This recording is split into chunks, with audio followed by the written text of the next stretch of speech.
evening, everyone. Welcome back. Another episode of Dentists Who Invest podcast. We've got a very special guest with us tonight. The caliber of guests that we've had on the show so far, I actually feel really fortunate. And I mean, I don't know about anybody else, but as I've already said in the previous podcast, I just really enjoy meeting these people just to hear what they have to say, because every single time I do it, I learn something. So hopefully everybody watching feels the same to me.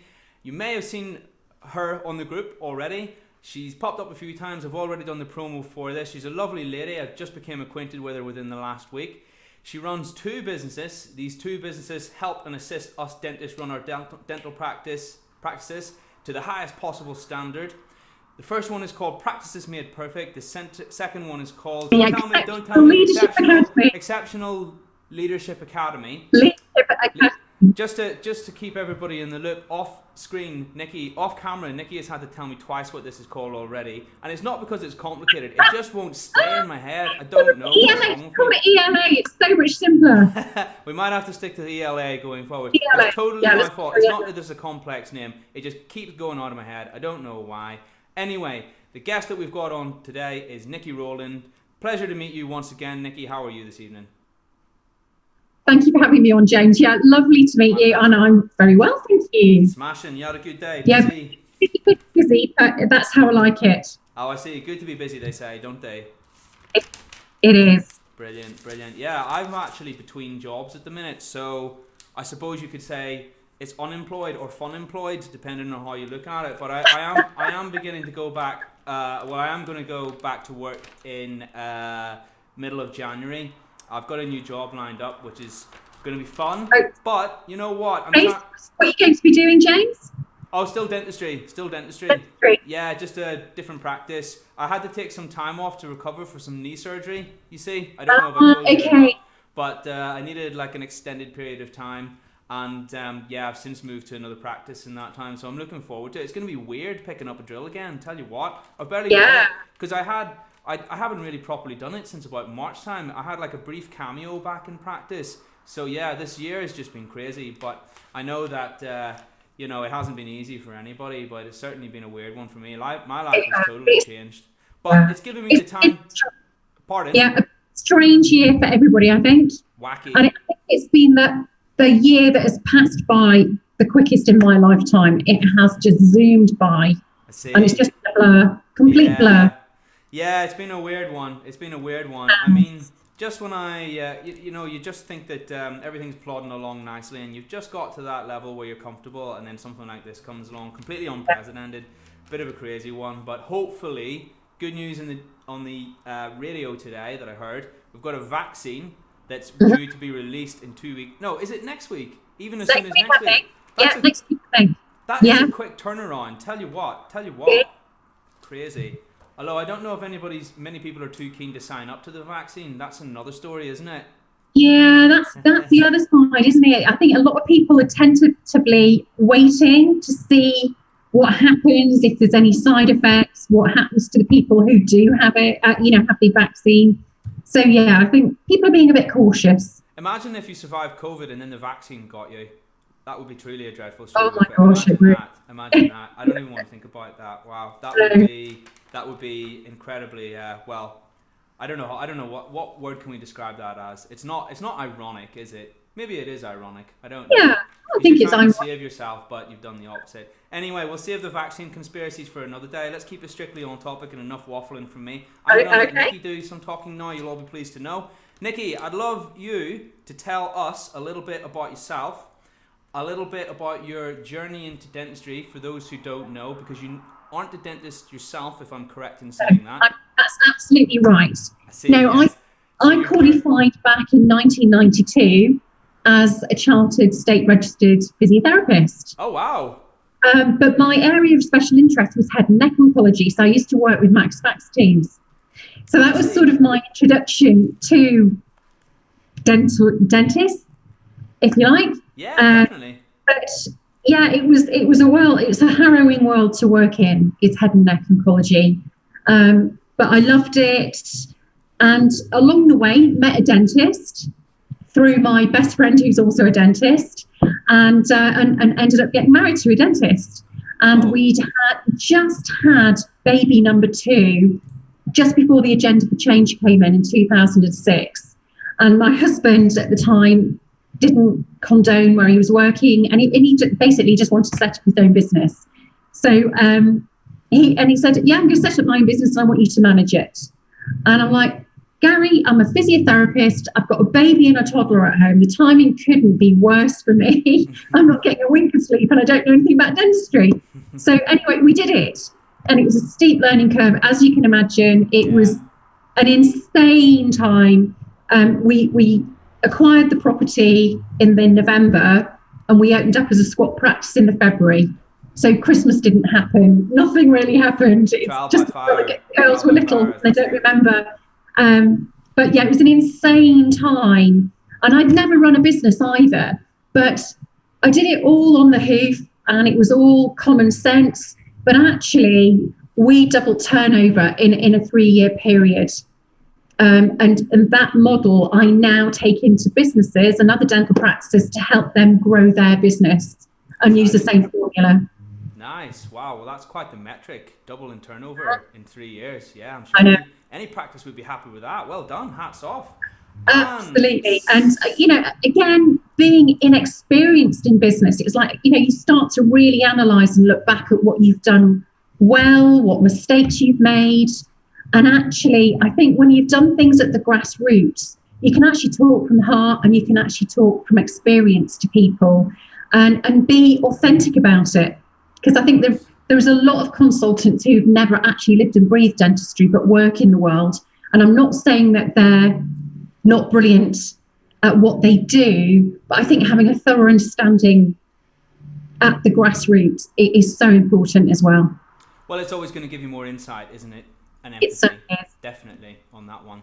And since then, you no longer manage a practice per se, day in, day out, but you do run some consultancy agencies on that concept or on that topic, isn't it? Would you like to tell us some more about that? Yeah, so there's a bit of a crossover when we still owned the practice, but essentially because of what we'd achieved, we won a lot of awards, not just within dentistry, but we won the National Training Awards for the Small Employer.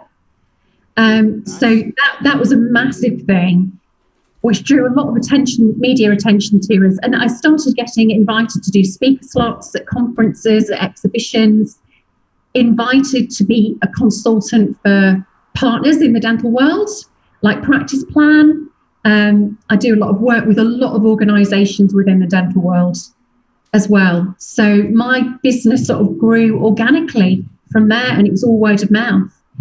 And then across COVID, like everybody else, I've had to think about reinventing myself because obviously I can't go into practice every day as I was before.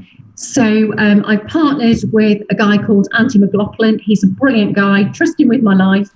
And shout out Andy. And he's worked in the world of sales, HR, in the corporate sectors. So he brings a massive amount of value to the table, whereas obviously my background's dentistry, business and compliance. Cool. And what has kept you in the game for so long, Nicki? Because you're not like love it. You're not like us dentists. You're not shackled to our career in the sense that we've spent all this time studying it. We kind of really don't know how to do anything else. You're a lady of many trades. You could go off and do anything. What keeps you in dentistry? Because I love it, and I love being able to help people. And I think one of the biggest motivational things that I've done is something similar to you, James. At the beginning of COVID, I had lots of clients ringing me up, asking me questions about COVID and what was going to happen and what we should be doing. And at that point, it was all up in the air. We really had no direction from the CDO. It was so vague. We were all just going around in circles. So I'm very fortunate to have an enormous, fantastic network of professionals and experts in the dental world that I know. So I was tapping into those experts and feeding back the answers to individual clients, which was so time consuming. And I thought, this is crazy. There must be thousands of dental practices out there who need the same answers. So I would say probably about a year ago, I'd set up this group, Leadership in Dentistry, that you can see in the background. And I had about 5 friends because I'd done nothing with it. But what I thought was, what if I do podcasts like this and I upload them onto the Facebook group and I start really driving the group forwards, and within a few months I've got 5,000 members. Hey, So that's really impressive. Whoa. It's a bit mind-blowing really to think, and there's people still asking to join. It's a private group, but you know, I think because I've been talking to the people at the grassroots like John Milne, Jason Wong, Eddie Crouch, you know, some really amazing people who, yeah, they don't have all the answers still, but they're closer to the answers than anybody else, you know. So I think it's trying to keep people informed at that level, but it's also helping people in a practical way as they're having issues in practice, whether that is with the SOP or team members or whatever it might be. So on a Wednesday, we do a little jump the hump. And today I did it this week. And I talked about the transitional monitoring approach that CQC has just introduced to dental practices. So talked about that. And then on a Friday, Andy and I just sort of tend to pick up with a topic. I think we did recruitment last week and recruiting the right people into your business. So we just cover off practice management, compliance, HR stuff. So it's not particularly a clinical group, but I'm hoping it fills the gap that is there from that point of view to help dentists and their teams. Cool, nice. Spirit of an entrepreneur. You've had to reinvent yourself a few times. I really like that. 0 to 5,000 in 2 months, 3 months. Well, I really sort of picked up speed with the group in April, and I would say by October, so 6 months, 5,000 members. Oh, mine went from 0 to 2,100 as of today, and I was pretty pleased with that. So that's blowing that out of the water. Tell you what, I think that when people see value on a group, they flock towards it. You know, mine sort of went viral really because a few people shared it on a few of the big dental groups. So I got lucky. It's almost like you don't even really have to promote it if people see that there's something worthwhile gaining on it. So your angle on that one will be your practices made perfect and your ethos and your will and your drive and your determination to improve these practices as much as you can. So wonderful. Really, really, really interesting. That's why I wanted to get Nicki on the show actually, because a happy dental practice is a profitable dental practice, and it all relates to the theme of finance, doesn't it? So it's all tied in nicely. So I thought, who more qualified to speak on the matter than Nicki, who's seen 100 million dental practices in her life? She does it for a living. And yeah, anyway, on that note, I want to know a little bit more about that. I've done a lot of waffling tonight. Let's do a little bit less of that. Let's hear what Nicki has to say. So my very first question is, Nicki, a lot of people who are listening will know this already, but what is a comprehensive list of all the governing bodies in terms of regulation that we have to be conscious of as dentists? I'm sure everybody listening, most people who run a dental practice will know this by now, but I personally think it would be helpful for a lot of associates to know this, so that going forward, should they plan to make their own practice, they'll have this information ready to go. And within those bodies as well, that do determine what we can and can't do, can you just give a brief description of what each one specifically caters for or governs as well? That would be lovely. Right. Okay. Gosh, we could hear all. Is that a big question? I think for me, James, the ones that I know most about really is CQC and the ICO. Mm-hmm. I mean, obviously we've got other organisations like the GDC, FGDP. We've got NICE guidelines. We've got MHRA. We've got so many government bodies and bodies that regulators. You could just go completely crazy thinking about it all. But I think for me, in my world, it is the majority of the time is about CQC and how the ICO and GDPR sort of fit into compliance now. So I would say those are always top of my list because that's what I understand. That's what I do day to day. But obviously, we've got to be mindful of all that other, that all the arrows in the quiver of legislation and compliance as well. Yeah. It's essentially the governance in your business. And as I've sort of progressed through my career in dentistry, all I can say is that everything that we call practice management years ago is really rolled into compliance. So practice management and compliance are indistinguishable, really. So even when we're talking about finance, CQC want to see that we're sustainable in the future, particularly if you've got an NHS contract. So they will have a look at the finances. They will have a look at your contingency plans if you're in an adverse situation, as we are now.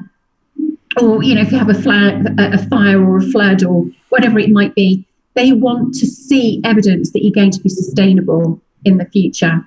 But essentially, CQC is there to ask 5 main questions, which is the key lines of inquiry, CLOEs, KLOEs, you hear them called all sorts of things. But essentially, when they walk through the door, they want to know, are you safe, effective, caring, responsive, and well-led? And pre-COVID, the research that CQC published showed that the majority of failings in dental practices is around the well-led key line of inquiry. So roughly about 1/5 of practices have issues with well-led, which is leadership management and governance systems. And then they're saying that there's a demonstrable link between the leadership and the well-led element of a business and safety issues. So moving forward, even more than ever within our COVID world, safety issues are paramount, but that is totally underpinned by the well-led element. So when I'm talking about the transitional monitoring approach that I mentioned earlier, that's what they're really drilling down into at the moment. Broadly speaking, would you say that that's where most dental practices run afoul of regulations that may or may not necessitate them to temporarily close? Is it that one that you just mentioned already? What are the top 5? I don't know, something like that. Yeah, well, I would say that the 2 main ones that I see and I hear when I go into consulting businesses is issues within CQC inspections, whether it's any of those key lines of inquiry, and the CQC wanting more evidence and potentially saying they're going to come back and do a focused inspection. So it's really drilling down into the nitty-gritty and the fine detail of how you run your business, and it is about the fine detail. I think the other thing I see is in and around complaints handling, quite a lot of complaints getting escalated to the GDC, and dentists having to deal with those kind of issues. Or more recently, a lovely practice, and they go to the MT, they had an ex-employee who actually took the previous owner to the GDC. And it was a completely unfair, unsubstantiated claim, but he still had to jump through all the hoops to prove that he was innocent. And just the stress, it was just horrible for him. So I see those kind of issues. But for me, that's, as a professional person, we shouldn't be undermining each other. For me, it's working collaboratively. We should be, there's power working together. And I think very much moving forwards, we need to work with a collaborative approach rather than a competitive backbiting, in that kind of nature. That's fighting dirty, isn't it? I tell you what. It is fighting dirty. And you sort of see those kind of things happening. And, you don't want to retaliate because you're going to be as bad as the other person. But letting people get away with that kind of thing, again, I just think that's unjustified. And they have to do due process, of course, when that gets elevated to that point. They have to go through the due process. It sounds like he or she may have knew what they were doing there, but anyway, never mind. Yes. When you obviously see a lot of dental practices, you do this day in, day out. Why is it, in your opinion, that you think that maintaining a great team ethos, a great team spirit with clearly defined leadership roles is so important? Oh gosh, I could talk to you all day about Go on, we've got plenty of time to fill. Where to start? I think I'm going to give you an analogy, really. I look at any dental practice as a vehicle on a journey. And that journey is a road to success. And you can define that in whatever way you want: finances, your reputation, your purpose, whatever it might be. And in the engine, in the vehicle, you've got your engine, and the cogs in the engine are your team members. And they all need to know which way to turn, how quickly to turn, to mesh together to drive that vehicle forwards. If you get one of those cogs grinding to a halt or slowing down, it impacts on all the other cogs around it. And it's exactly the same in your team. And for me, what I learned on the hoof, as I said, is if you invest in your team, that my belief is you don't build a business, you build your team and they will build your business for you. And that is my absolute belief. And that is the model that I take into dental practices. So it goes all the way back to the recruitment phase. And I think historically, what I've seen, and I'm guilty of this as well, when I first started recruiting team members, I used to have a job description and recruit on knowledge and skills. Now, what I've learned since then, there's been a lot of research from Harvard University, and they looked at the top 100 businesses across the world and why they were so successful, and why they were in that top 100 list. And when they looked at the reason for the success, it was down to the people. And when they drilled down even further, it was about the attitudes and behaviours of each individual in that business. So I started thinking very differently about how I was supporting practices to recruit team members. So for me, it is about the knowledge and the skills, but 55% of the overall success of a business is down to the attitudes of the individuals in that business.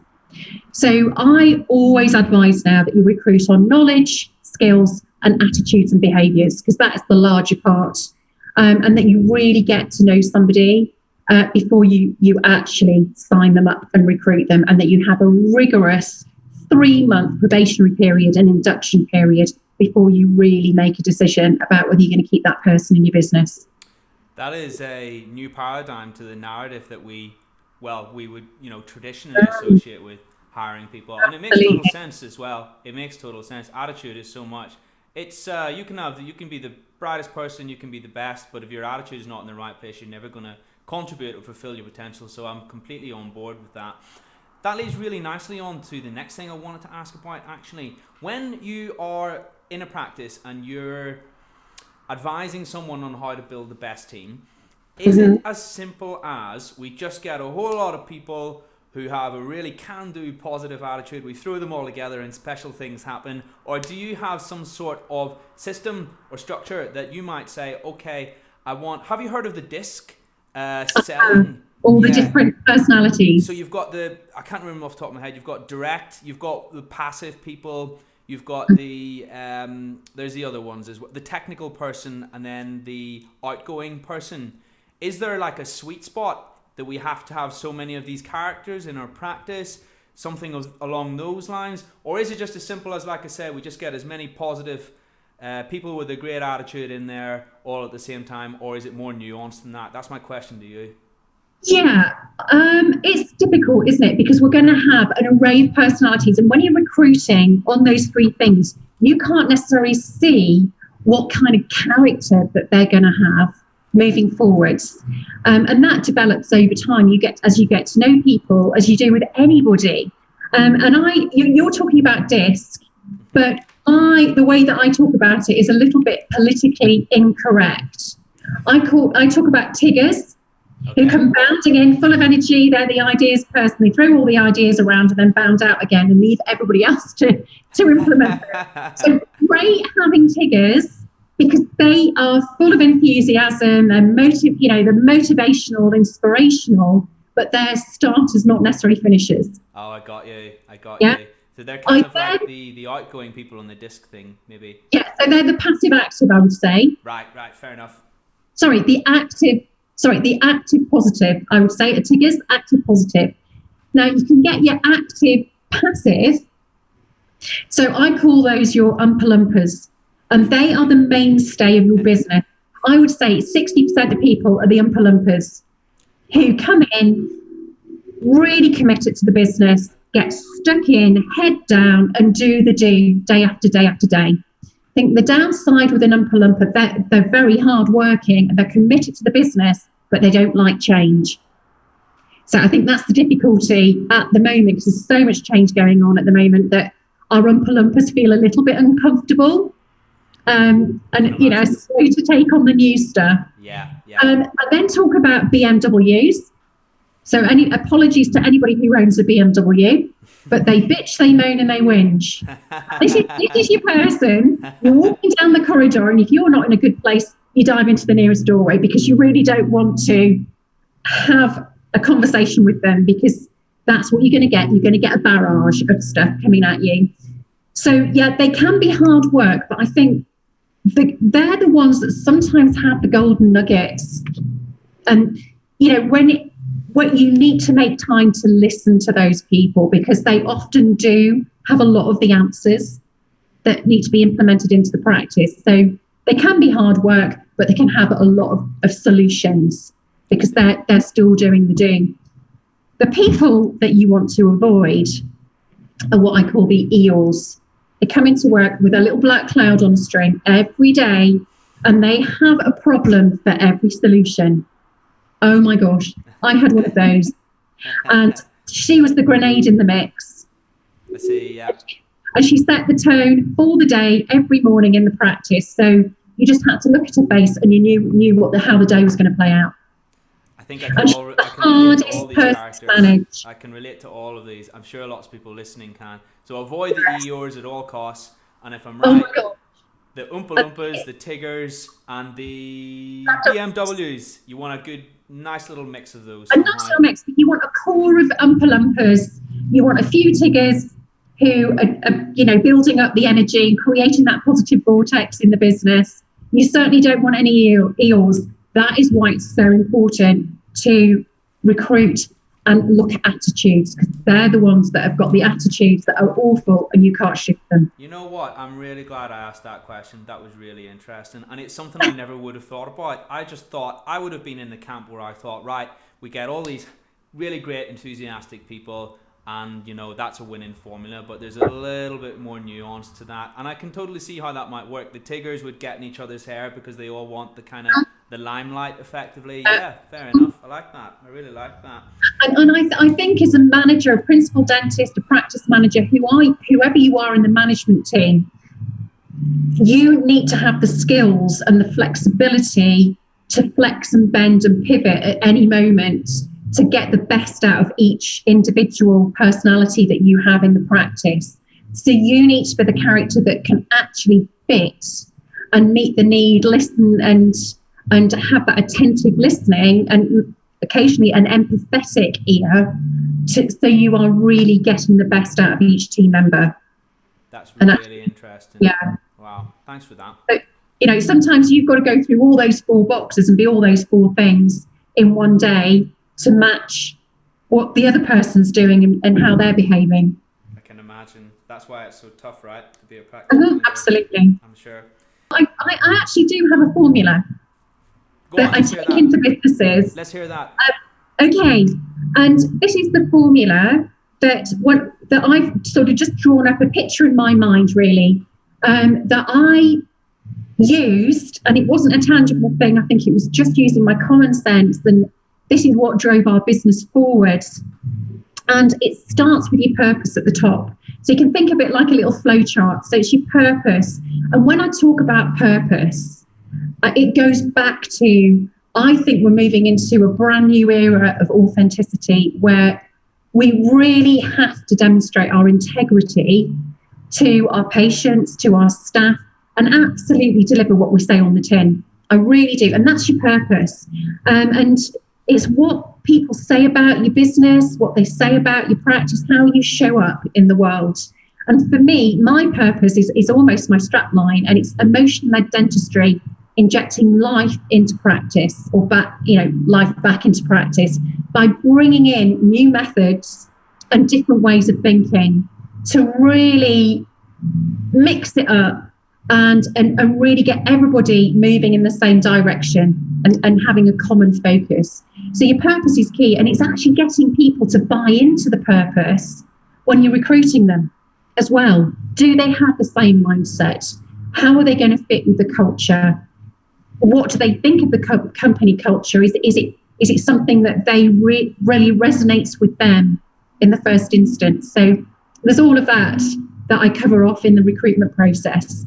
It's then looking at a loose business plan, but more than that for me, it's setting objectives for the business. What are you going to achieve?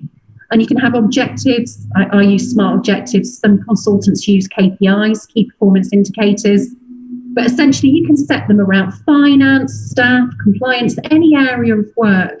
And for me, it's sharing those business objectives with the team, so they absolutely know the direction that the business is being driven in. And then part of the formula is to then absolutely drill down into the skills, the knowledge, and the attitudes of each team member to drive those business objectives. So they are absolutely a cog in the engine, moving in the right direction at the right speed. And they absolutely know your expectations within the business, and you can then match your support to ensure that they are delivering their role within those objectives. Interesting. So it's really, one of the things I use is called an ask. So it's a skills gap analysis, but it looks at attitude, skills, and knowledge. And if there's any gaps in those three things, what you do to help fill those gaps with training, coaching, mentoring, whatever it might be, to give that individual the absolute ultimate input so they can optimize their performance. I use that, and then you can formulate your training plan for the year for each individual, and that is what drives the business objectives to increase your profitability and the bottom line, drive the bottom line. Brilliant. Well, it's nice that you've got a little system, because otherwise I think we'd be fumbling around in the dark with a lot of those stuff. So it's interesting to hear you say that. Something else that you help practices do better in is marketing, if I'm correct. Mm-hmm. Absolutely. What do us dental practice owners, where are we not up to the mark on marketing, or am I right in saying that generally the standard could be better? Yeah, I think there's a big shift, as I said, and I think we need to shift our mindsets as well as we're moving forwards. I think a lot of us, and I was the same, I put my hand up and I had to think outside the box. When I was marketing in the early days, I just saw marketing as something you paid for to drive your brand forwards, something that was going to promote you, that would draw traffic to you. So it was all, for me, it was all about the push and pushing marketing out there to bring people in. I think in our new era of authenticity, it's all about generating the pull, not the push, for lots of reasons. I think the first reason is the coffers of a lot of dental practices are pretty empty at the moment. So there isn't that ready capital to be spending on marketing in the traditional way that we know marketing and probably understand it. So for me, how do we raise our profile and our reputations in the community so people are talking about us to drive new footfall? And I think the way forward is very much a corporate social responsibility model and driving traffic to us that way. It's all about the pull. And I'll give you an example. One of the things that we used to do, because our practice is very near Hull, which is a port, we're a bit of a hotspot for mouth cancer. So we did a lot in and around free oral cancer screening, not just within November when it's Mouth Cancer Action Month, but other times in the year as well. And we used to put editorials in papers. We got on the radio. We managed to get Calendar TV to come in one year when we were doing our free oral cancer screening campaign. And because we were doing something that was a life-saving measure, we were supporting the Oral Health Foundation at the time, the charity, so it was non-commercial. It drew a lot of attention to what we were doing because there wasn't many people doing it back in the 2006. It was something that was, a lot of people weren't even thinking about. And for me, I think that absolutely changed our reputation within the community. And I think the public persona very much of dentistry is we're a money-making machine. You know, that people see dentists driving around in lovely cars, living in big houses.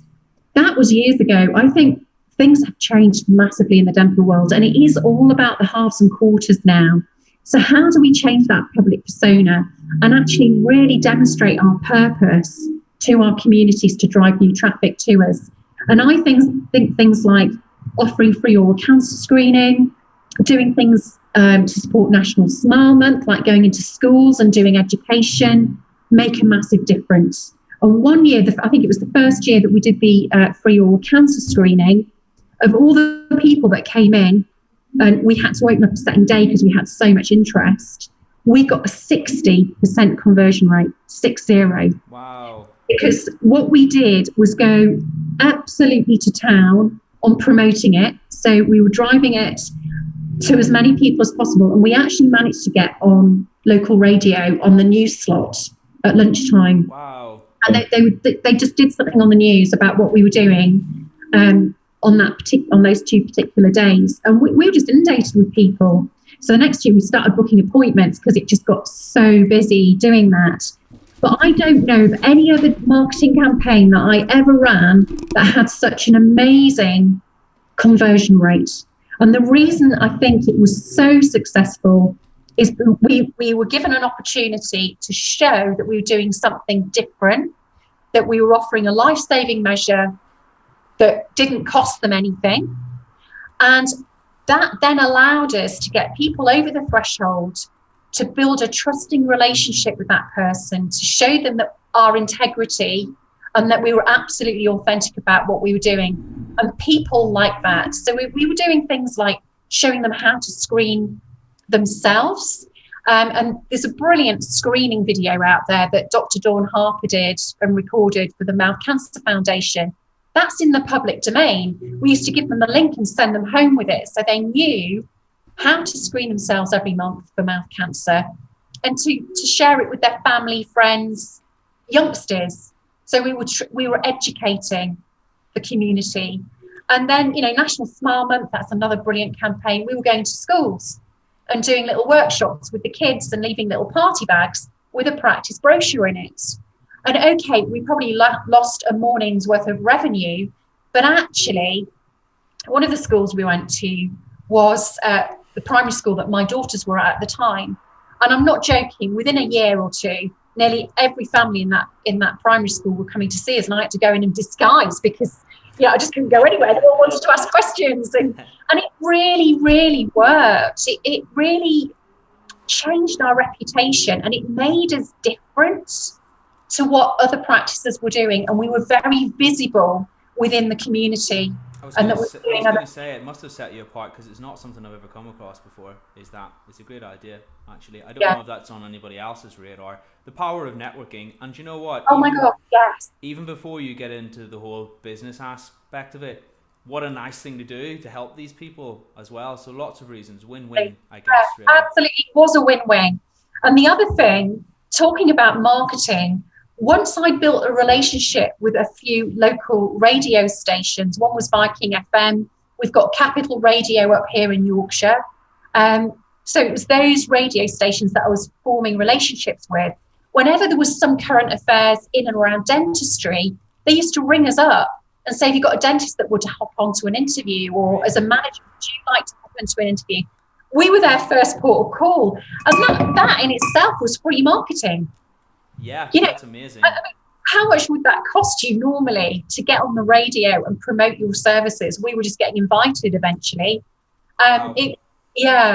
So I would urge anybody just to think a little bit outside the box about how you can change your reputation and your public persona within the community. Because if you can build that trust and patient loyalty as well, then it will build your business. There's no two ways about it. And you will get organic footfall. And one thing I would say, James, is if you are getting patients who are sending word of mouth referrals to you, reward those patients in some shape or form, because I think as human beings, we all want to feel needed, wanted and appreciated. So if somebody's driving traffic to you and boosting you footfall, thank them for it. So we used to track our new patient activity. And if it was a word of mouth referral, we used to send a letter to the referring party saying this letter is a thank you, but it also doubles up as a voucher. If you take this voucher to the local deli stroke wine shop, which was actually really top end and the kind of place that you'd only go into at Christmas or for a special occasion. And we had an arrangement with the business owner, and we chose an array of gifts that were beautifully gift wrapped that cost us no more than £10, because we were getting them at, you know, rock bottom prices, because we were driving footfall into their business. Yet it would have possibly cost a patient, if they were buying it at a retail price, you know, a heck of a lot more than that, maybe twice as much. I mean, £10 for a patient who'll be there for a lifetime. That's a good. Yeah.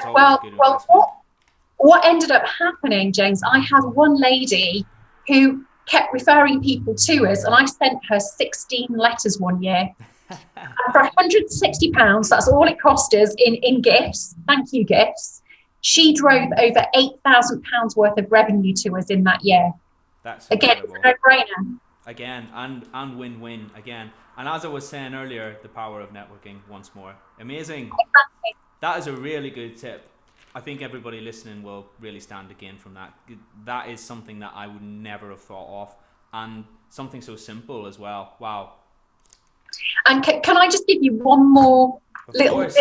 They're as good as the last one. Keep going. We listen all night. That was amazing. Okay. One other thing that I found, because I do a lot of training, and my business partner does a lot of training on exemplary customer service, which sort of sits hand in glove with marketing, I have to say. And I'm really into psychology. And had I not done a physiotherapy degree, I think I would have done a psychology degree.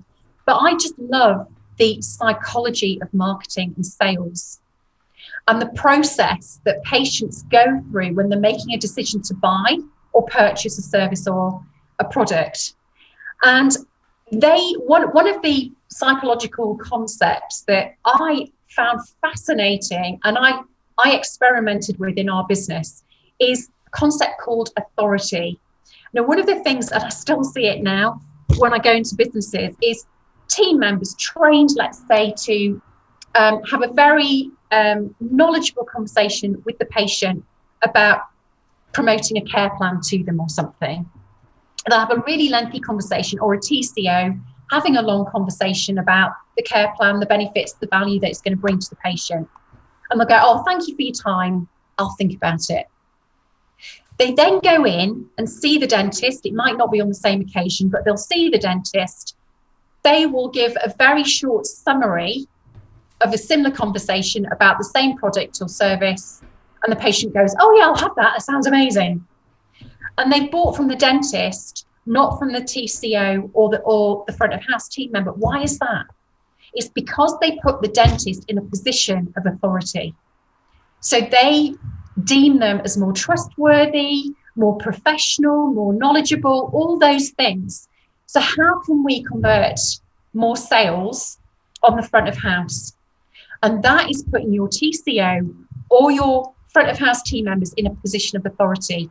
So I always suggest, when I'm consulting in businesses, that you have your front of house team member suited and booted, because again, psychology shows that if somebody's in a suit, they are deemed to be more professional, trustworthy, all those things as well. And give your front of house team member a business card to hand to the patient when they leave. When somebody gives you a business card, James, how does it make you feel? What do you think about that person? Well, it makes me feel a bit, ooh, you know, they're looking after me, a bit privileged. How about that? Yeah. And when I'm giving somebody's business card, I think, well, they must know what they're talking about. You know, business card, that to me, they're a professional person who knows what they're talking about. And I'm going to trust that they know what they're talking about and listen to them, because, you know, they've got that credibility. So what I did in my practice, and I now do in other practices that I go into, I had my front of house team members suited and booted, and they all had a business card. So when that patient left, it was leaving that lasting impression as well. It's there's my business card. If you've got any questions at all after your treatment today, or, if you've got any questions, you've had your exam, we've talked about your treatment options. If you've got any questions about those options, give me a ring. Here's my business card. I'm at the end of the phone at any moment in time. It's the little things. And you're leaving those communication channels open. You're leaving that person feeling important because they've walked away with a business card, and you're leaving them thinking that that person is in a position of authority, and your conversion rates on reception go like that. Amazing. Again, really, really, really good. Yeah. You're full of these ideas, I sense. I think you could go on a little bit longer than we've got time for tonight, Nicki. But if anyone would like to get in touch, stop me now, because I'll just all night long. As much as I'm loving it, I think we could easily make this podcast 2 hours. But what you said has been great so far. How has COVID, with relevance to all these things, how has COVID changed the game or changed the dynamics insofar as what you would advise these dental practices that you would see from the point of view of sales and teams? Okay, I think once we started going back into practice on the 4th of June post-COVID, I think everybody sort of battened down the hatches a little bit, and because they were, particularly, this was my experience, practice managers and practice owners didn't always necessarily have open communication with the teams because they weren't confident in what they were saying, because they didn't have all the answers. But for me, I think it's about having open and honest conversations with your team and your patients. Again, we didn't have all the answers for our patients, but actually saying, look, this is what we know, this is what we don't know, but we will keep you informed. As soon as we know, we will tell you. And keeping those open lines of communication going, because I know, talking to a lot of friends, their dental practices shut the doors and the communication stopped. And they weren't informed, they weren't kept up to date.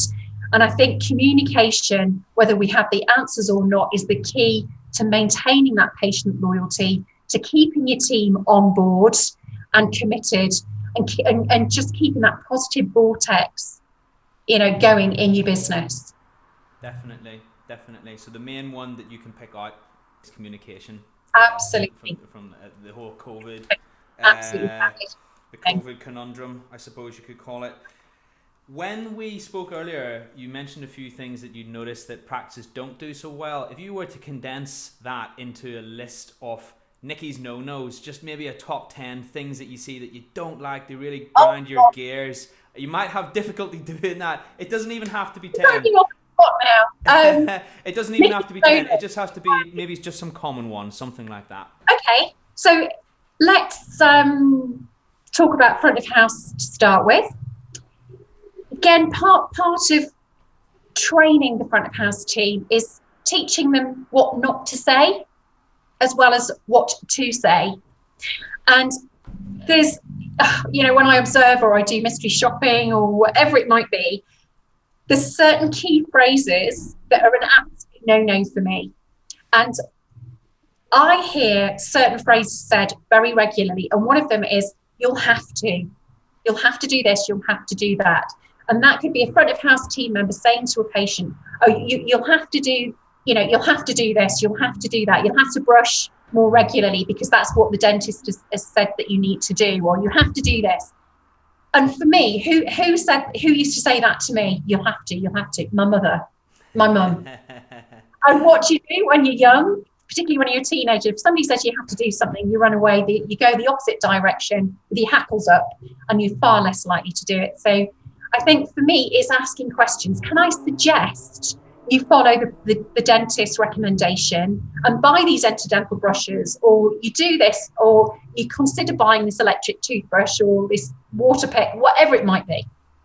And I think younger people who are in front of house don't tend to articulate quite as well. And if that's with an older person, an older patient, it doesn't always sit well, and you can see their bristles go straight up. So I think it's training team members very carefully as to what to say and what not to say. Not in a prescriptive way, but being mindful and aware of what they're saying and how that might impact on a patient. So that's definitely a no-no. Can I just, I'm sure you've got more, but can I just jump in on top of that? Yeah, There's sure. one that I always hear. Now, I know this is your forte, but this is just a personal one that grinds my gears when I hear other people say this. They say cancelled instead of, when they have a patient who's cancelled and a slot's just opened up, they use the C word, cancelled. And to me, that has a really negative connotation, because that could imply to the patient that this unknown patient, whoever they are, that's permitted this gap to open up because they've cancelled their appointment, has left the practice in acrimonious circumstances. It certainly leaves it open, doesn't it? Yes, and it does. It's a negative word. It's like a negative word with a negative connotation. Yes. And it almost makes me hairs on the back of my neck stand up, or it makes me shudder when I hear that, because it just really doesn't ring well as a front of house person, particularly when it's in a huge room in front of other patients. So there's a better word. There is the rescheduled word. Absolutely. The reschedule is a much better word. Even if the patient has cancelled and they're really angry and they've left for some reason, you always say they've rescheduled. Much better word. Just a lot more professional. And that is one that really bothers me personally. Yeah, absolutely. No, I'm totally with you on that as well. Another thing that's just popped into my mind, actually, another no-no is, and this was my downfall when I was a brand new practice owner, having never managed a team before, was actually helping my team too much and making them helpless. So let me give you an example. I would perhaps ask a team member to do a particular job, like doing the stock take. And if it was complicated, this particular nurse would come to me and say, "Oh, this is so complicated. I can't do this. I haven't got enough time. Oh, in the right flap." And I'd be like, "Oh, we'll leave it there. I'll deal with it then. And then my in tray went up and up and up. And the things that were important that I should have been doing went to the bottom of the pile that day. And I started thinking, why on earth am I employing these people? Because I'm ending up doing all their work. So it made me look at myself internally, and that I was being too helpful, and I needed to take a firm, fair, consistent approach to my leadership management style, and either break things down and ring fence time for that nurse to do that activity, or actually look at whether they were capable of doing it. Did they have the right attitude to doing that activity? Were they the right person for the job? Did I need to redelegate that to somebody else? So, and then I found I had more time back as well. The other thing, another no-no, is having a permanent open door policy. I think having an open door policy is brilliant, but not 100% of the time. Because I then found I had team members knocking on my door every minute of the day, needing a piece of me, when there was important things that I needed to be getting on with, maybe calls to patients. If we'd had a complaint, something like that, we all get complaints.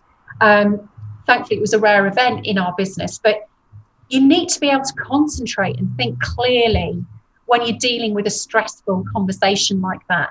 You don't need team members knocking at the door every 2 minutes of the day.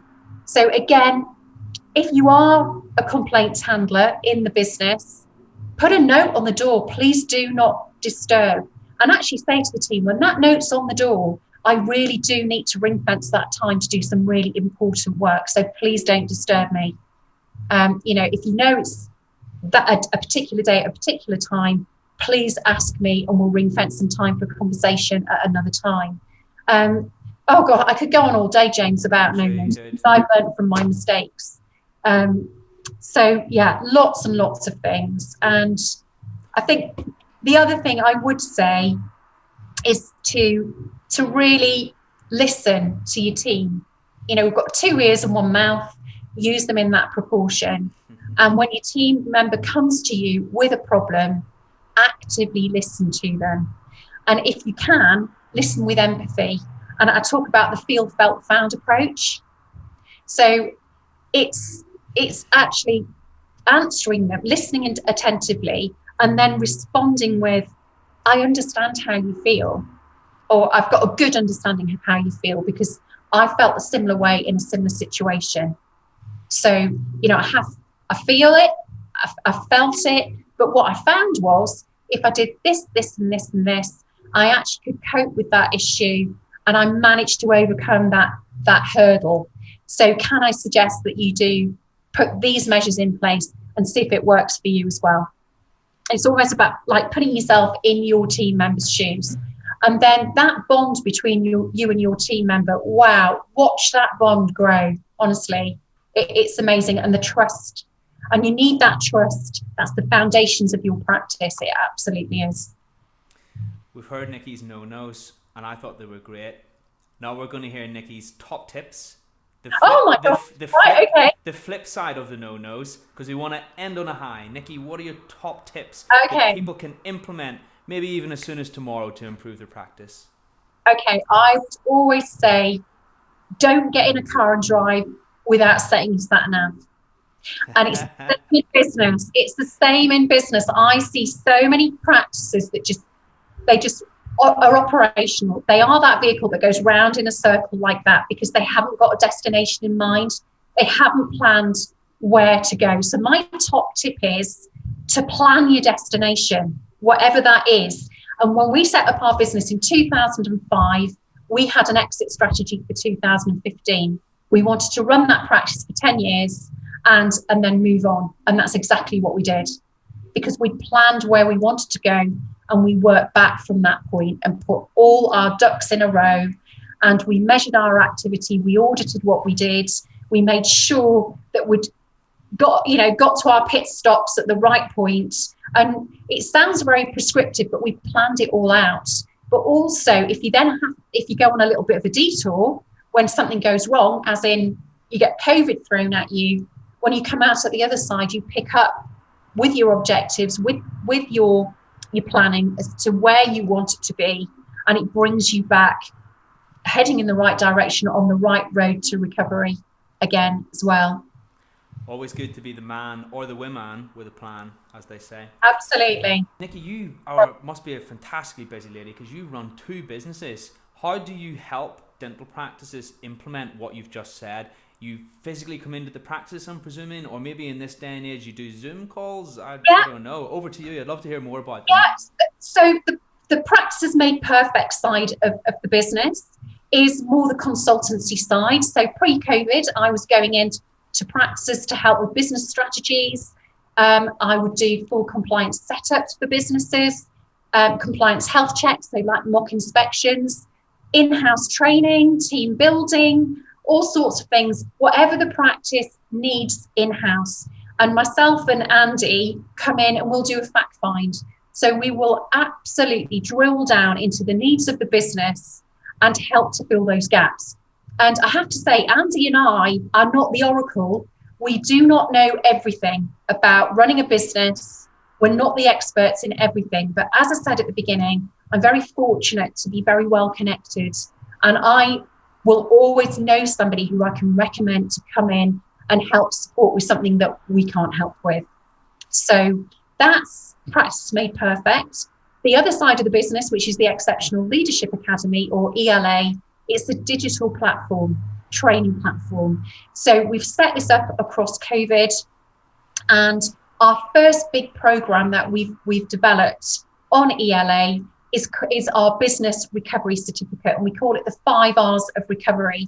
And it's 7 hours of verifiable CPD, and it literally hand holds you through the steps that you need to take to get your car back on the road, heading towards success again. So we teach you to regroup your team, to resolve issues in the business, to rebuild your business, to retrain your team to meet the new objectives and build resilience and sustainability in your business moving forward. So if anybody wants any more information about that particular recovery package, give me a shout. Yeah. And Sorry. Yeah, and the other thing with ELA is it's going to be a bit of a box of chocolates, high quality box of chocolates, because we are liaising with other experts, consultants in the dental world who will be putting their content on the platform as well. So it's the non-profit making element of our business, but we just want it to be a place of excellence that the dental world can come to and trust that when they want training in leadership, management, compliance, whatever it might be, that is going to be the top notch, the best training that you can possibly access, because we're getting the best of the best to put their content on the site. So feel free to get in touch with Nicki if anything that we spoke of tonight sounds of interest to you. She is tagged on the post for the podcast, Nicki Rowland on Facebook, if you're interested as well. I'd just like to say thanks a bunch to Nicki for taking the time to talk to us tonight and for delivering so much value. Nicki, it's been a pleasure. Oh, thank you so much, James. It's been great. It's been lovely to join you and feel very honoured to be invited. Thank you. I think we're scratching the surface of Nicki's anecdotes of practice tales and information just there, because we could have went on a lot longer. I think an hour is long enough for a podcast. It was definitely an entertaining hour. So as I say, thanks once again, Nicki. We're going to wrap up now. It's been an absolute pleasure. Thank you so much for coming on the show, and I hope to see you once again very soon. Oh, thank you so much, James. You're welcome, Nicki. Speak soon. Enjoyed it. You're very welcome. Bye-bye. Bye. Bye. Thank you.